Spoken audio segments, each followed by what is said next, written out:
நற்பவி நலம் பெறுவோம் வளம் பெறுவோம். இந்த காணொலியை பார்த்து கொண்டிருக்கும் அன்பு நெஞ்சங்களுக்கும் சப்ஸ்கிரைப் செய்த சொந்தங்களுக்கும் சேர்வராகினி அறக்கட்டளையின் சார்பாக பொன் பரமேஸ்வர சுவாமியின் ஆசீர்வாதங்கள், நன்றிகள். சாய்ராம்.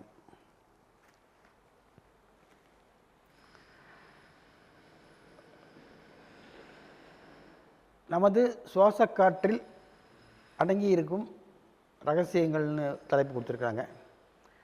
அது என்னங்கிறத பார்க்கலாம். என்ன ரகசியம் இருக்குது? சுவாச காற்றுனா என்ன? நம்ம மூச்சு காற்று, உள்மூச்சு வெளிமூச்சு, இன்ஹீல் அண்ட் எக்ஸீல், காற்றை உள்ளே இழுத்து வெளியே விட்டுட்டுருக்குறோம். அது நமக்கு தெரியாமையே அனிச்சை செயலாக நடந்துகிட்ருக்கு. அது உள்ளே இழுக்கிறது நின்று போச்சுன்னா முடிஞ்சு போச்சு. உள்ளே இழுக்கிறது நின்று போச்சுன்னா வெளியே போகாது இல்லையா? Inhale and exhale. உள்ளே இருக்கும் காற்று என்ன செய்யுது, அப்புறம் வெளியே வரும்போது அது எப்படி வருது, இதெல்லாம் நம்ம கவனித்தோமானா நமக்குள்ளே இருக்கக்கூடிய நம்முடைய ஆன்மா, அதாவது என்ன சொல்கிறது, அந்தராத்மான்னு சொல்லுவாங்க, உள் மனசுன்னு சொல்லலாம், அதாவது சப்கான்சியஸ் மைண்டுன்னு சொல்லலாம். அதெல்லாமே நம்ம என்ன சொல்கிறது, ஒளி உடல்னு சொல்லுவோம். ஒளி உடல்னால் என்னது? ஆன்மா, நம்மை சுற்றி இருக்கக்கூடிய ஒரு லைட் பாடி. 3 பாடி இருக்குது நம்ம உடம்புல. அதில் ஒன்று தான் மெயினாக ஸ்தூல உடல். சூக்ஷ்ம உடல்னு சொல்லக்கூடியது தான் அந்த லைட் பாடிங்க. ஸோ அந்த லைட் பாடிங்கிறது தான் என்னது? லைட் பாடியில் தான் நம்முடைய ரெக்கார்டு பூராவுமே இருக்குது. என்ன ரெக்கார்டு சொன்னேன் இல்லையா? கர்மா, ஊழ்வினை அப்படின்னு. இதெல்லாமே எதில் இருக்குது? லைட் பாடியில் இருக்குது. அந்த லைட் பாடியை நம்ம உணர வேண்டும் என்றால் நம்ம என்ன பண்ணணும்? லைட் பாடியை நம்ம கவனிக்கணும். அந்த லைட் பாடியை எப்படி போய் கவனிக்கிறது? ஒன்று கண்ணாடி முன்னாடி உட்காந்து கவனிக்கலாம். கவனித்தோம்னா லைட் பாடி நமக்கு தெரியும். அதுக்கெலாம் ரொம்ப ரொம்ப நாள் ஆகும். ரொம்ப கஷ்டமான ஒரு பயிற்சி அது, கண்ணாடி பயிற்சின்னு பேர். அதை விட்டால் இன்னொரு வழி என்னென்னா, நம்மளுடைய மூச்சை கவனிக்கணுங்க. ஐயா, காற்று உள்ளே போகுது, உள்ளே இழுக்கிறோம், அதுவாக வெளியே வருது, அதை கவனிக்கணும். இதை நம்ம எந்த நிலையிலையும் உட்காந்து கவனிக்கலாம். அப்போ என்ன ஆகும் கேட்டிங்கன்னா, நம்ம உடலில் இருக்கக்கூடிய எல்லா சக்கரங்களும் சரிவர இயங்க ஆரம்பிச்சிடும். நம்மளை அறியாமல் நம்ம மூச்சை இழுக்கிறோம், மூச்சை வெளியே விடுறோம், மூச்சை கவனிக்கிறது இல்லை. அப்போ உள்ளுக்குள்ளே போய் எல்லா வேலையும் அது செஞ்சுட்டே தான் இருக்குது, செய்யாமலாம் இல்லைங்க. ஆனால் அதை இன்னும் நம்ம கவனிக்கும் போது என்ன ஆகும்? 100% வேலை செய்ய ஆரம்பிச்சிடும். உள்ளே இருக்கக்கூடிய எல்லா உறுப்புகளும் சரிவர இயங்க ஆரம்பிக்கும். இப்போ நம்ம நோய்க்கு காரணம் என்ன? நம்ம செஞ்ச கர்மா தான். அந்த கர்மா எங்கேருந்து வருது? நம்ம போன பிறவியோடைய கணக்கு தான் அது. அது நம்ம லைட் பாடி, அதாவது நம்முடைய ஒளி உடல் மூலியமாக உள்ள ஊடுருவி நம்முடைய ஸ்தூல உடலை பாதிக்குது. ஸ்தூல உடலுக்குள்ளே அது சம்மந்தமான உறுப்புகளை போய் நேராக பாதிக்குது இல்லையா? ஸோ அந்த உறுப்புகள் கெட்டு போகாமல் இருக்கிறதுக்கு, இல்லை கெட்டுப்போன உறுப்பு சரியாக இயங்கி நார்மல் ஆகிறதுக்கு என்ன பண்ணணும்? நம்ம சுவாச காற்றை கவனிச்சுட்டே இருந்தோம்னா அந்த சக்தியாகப்பட்டது நமக்குள்ள பிரபஞ்சத்திலேருந்து வரக்கூடிய அந்த இறைநிலை சக்தி, அதாவது இறைவன் சொல்லக்கூடிய சக்தி நமக்குள்ளே எந்தெந்த உள்ள அனாட்டமி பிரகாரம் உள்ள எந்தெந்த பாட்டெல்லாம் கெட்டு போச்சோ அந்த பாட்டெல்லாம் என்னாகும்? ரிப்பேர் பண்ணி திரும்பவும் அது வேலை செய்ய ஆரம்பிச்சிடும். நிறைய பேர் சொல்லுவாங்க, ஐயா இன்சுலினே சுரக்கலை, எனக்கு சுகர் அதிகமாகிட்டே இருக்குது, பாருங்கள் கணையம் பாதிச்சிருக்குது, என்னென்னு தெரியலையே அப்படின்வாங்க.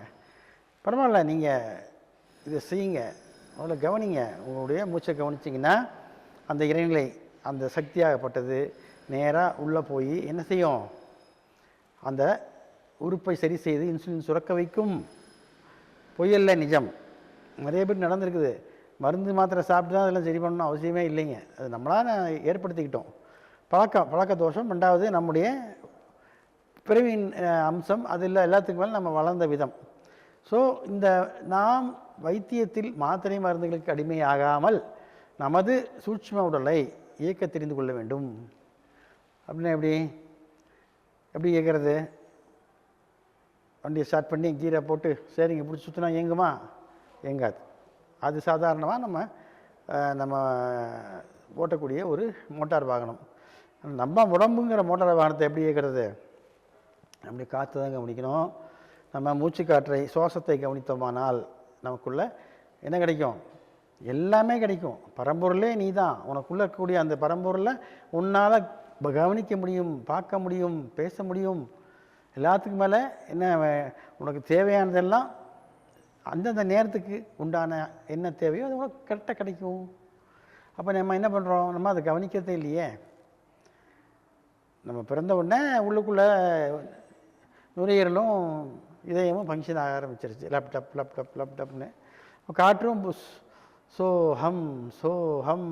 சோனா என்ன, உள்ளே இழுக்கும்போது அந்த சவுண்டு சோன்னு கேட்கும், வெளியே விடும்போது ஹம்னு அந்த சவுண்டு வரும். நல்லா கவனித்து பாருங்கள். மூக்கு வழியாக உங்கள் மூக்கையும் காற்றையும் ஒன்றாக இணைத்து ஒரு அமைதியான சூழ்நிலை உட்காந்து கவனிச்சிங்கன்னா காற்றை உள்ளே இழுக்கும்போது சோன்னு சத்தம் கேட்கும். உள்ளே இருந்து மூச்சு காற்றை வெளியே விடும்போது ஹம்னு சவுண்டு வரும். சோஹம் சோஹம் சோஹம். சோகம் அல்ல, சோகம்னா சோகம் வேறு. சோஹம். இந்த மந்திரம் நம்மளை அறியாமையே உள்ளுக்குள்ளே போயிட்டுருக்குது. இதுக்கு பேர் தான் அஜபா காயத்ரின்னு பேர். அஜபான்னு சொல்லுவாங்க. அஜபான்னு என்ன, சுவாசக்காற்று. ஸோ அனைத்து பிரச்சனைகளையும் தீர்த்து வைத்து அனைத்து சுகங்களையும் நமக்கு கொடுத்து அனைத்து துக்கங்களையும் நிவர்த்தி செய்து என்ன செய்யுது, இந்த அஜபா காயத்ரின்னு சொல்லக்கூடிய அந்த சோகம் என்று சொல்லக்கூடிய அந்த சப்தம் நமது காதுகளுக்குள்ளே நாம் எப்பொழுதுமே கேட்டுக்கொண்டே இருந்தோமானால் நாம் வாழ்க்கையில் தினமும் வெற்றி தான். அப்போது அது எப்படி இந்த நம்ம காதில் கேட்கும், நம்ம மூச்சை கவனிக்கணும், அவ்வளோதான். நாம் உள்ளே மூச்சை இழுக்கும் பொழுது நல்லா கவனித்து பாருங்கள். அப்புறம் அதை நிறுத்தக்கூடாது, உடனடியாக அதை வெளியே விடணும். வெளியே விடும்போது அதை கவனித்து பாருங்கள். ஒரு சப்தம் என்னென்னு உங்களுக்கு நன்றாக தெரியும். உடனே தெரியாது, ஒரு குறைஞ்சது 10 நிமிஷமாவது நீங்கள் முயற்சி பண்ணி பார்த்தீங்கன்னா அதோடைய சப்தங்கள் உங்களுக்கு காதுக்கு கேட்கும், மனதிற்கு கேட்கும். அப்போ அந்த சப்தத்தை நாம் கூர்ந்து கவனித்தோமானால் அதில் இருக்கக்கூடிய சில ஆக்கப்பூர்வமான சக்திகள் நமது உடலிலே உள்ளே சென்று எல்லா சக்கரங்களையும் இயக்க வைத்து அதற்கு தேவையான சில சக்திகளை, இழந்த சக்திகளை மீட்டெடுக்கும் சக்தி எங்கே இருக்குது, அந்த அஜபா காயத்ரி, அதாவது அந்த மூச்சுக்காற்றில் இருக்கிறது.